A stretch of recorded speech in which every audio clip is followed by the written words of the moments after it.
என்னை விட்டுட்டு போயிட மாட்டல்ல, நீ விட்டுட்டு போயிட்டா நான் செத்துருவேன் அப்படின்னு நமக்கு பிடிச்சவங்க கிட்ட நம்ம ஒரு வாட்டியாவது சொல்லியிருப்போம்.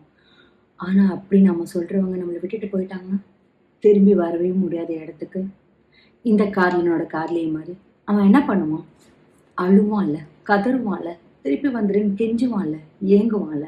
இவனும் அப்படிதான் எல்லாமே பண்றான். காதல் கடிதம்ன்றது படிச்சு படிச்சு சந்தோஷப்பட வேண்டியது, பொக்கிஷம் மாதிரி பாதுகாக்கப்பட வேண்டியது. ஆனா படிச்சு முடிக்கிறதுக்கு முன்னாடி எரிஞ்சு போற கடிதத்தை எனக்கேண்டி கொடுத்துட்டு போனேன்.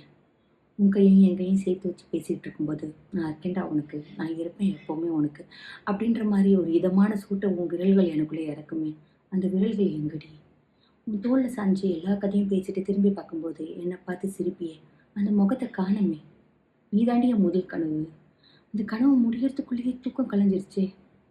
உன்னை திருடிட்டு போயிட்டாங்கல்ல, எனக்கு தெரியுது. தடயம்லாம் இருக்கு. ஆனா எனக்கு நம்ப வேணாம்.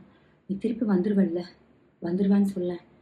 ஏதாவது ஒரு நாள், என்னைக்காவது, எப்பயாவது, ஏதோ ஒரு தருணத்துல எனக்கு முன்னாடி நீ வந்துருவேன்ற நம்பிக்கை தாண்டி நான் உயிரையே வச்சிருக்கேன் அப்படின்னு புலம்புற காதலின் கிட்ட பதில் சொல்ற இடத்துலயா அந்த காதலி இருக்கா? வர முடியாத தூரத்துக்கு போயிட்ட யாராலையும் இதுக்கெல்லாம் பதில் சொல்ல முடியாது. ஆனா இந்த காதலி பதில் சொல்றா. ஆமா, எரிஞ்சு போற கடிதம் தான் நான் உனக்கு கொடுத்தேன். நம்ம காதலுக்கு அவ்வளவுதான் எழுதியிருக்கு.